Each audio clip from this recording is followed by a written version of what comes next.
Anong height mo? 6'8". 6'8 ka? Ako. Laki, oh. Pang PBA, eh, no? Dito pala, meron ka ng 5,000!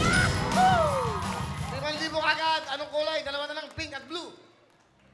Blue. Blue. Galingan mo, ha? Sana makakuha mo. Ah, kaya mo yan, kaya mo yan. Oo, yan. Okay.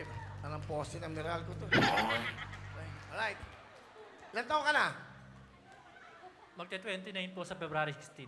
Survivor po ako ng brain tumor. Ah, okay.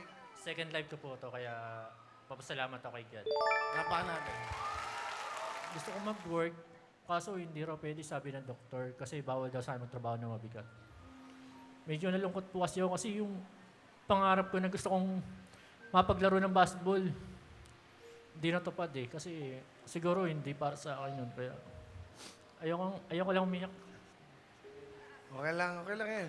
Malapad natin si Martin. Ito lang yun, ganun talaga. Tama ka, at least andito ka, nagsasaya ka. Alam mo Martin, ang problema, nangangala yung leg ko sa'yo. Hindi po, Kuya Will. Daddy Will, para sa akin po, tunay na kagalang-galang ka at respetong tignan. Alam niyo po kung bakit. Kasi po, para lang po kitang makausap, kailangan po kitang iyukuan. Kapag niyukan isang tao, pagbibigay ng galang at respeto yun. Salamat. Para lang makausap mo ako, kailangan mo akong... Yukuan. Nakabaw. Kasi Kuya Will, kabastusan naman pagkakausapin. Kuya Will, maraming salamat. Eh, tama siya. Kunyari, sige. Sabi mo ako. O, Kuya Will. Okay. Kuya Will. Asan ka? Kuya Will, nasan ka, Kuya Will?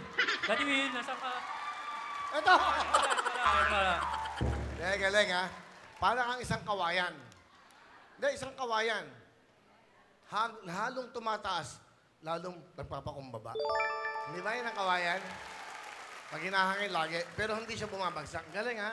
Oh, salamat, at least may natutunan kami sa'yo. Ang galing, ha? Tsaka, ganun lang ang buhay. Laban ng laban sa buhay. Para tuloy-tuloy mag-enjoy ka. Kaya nga may programa dito para sa katulad nyo. Nasa-share nyo sa amin yung mga katulad na nangyari sa'yo. Sana, makuha mo, ha? Martin, meron ka ng 5,000, may jacket ka.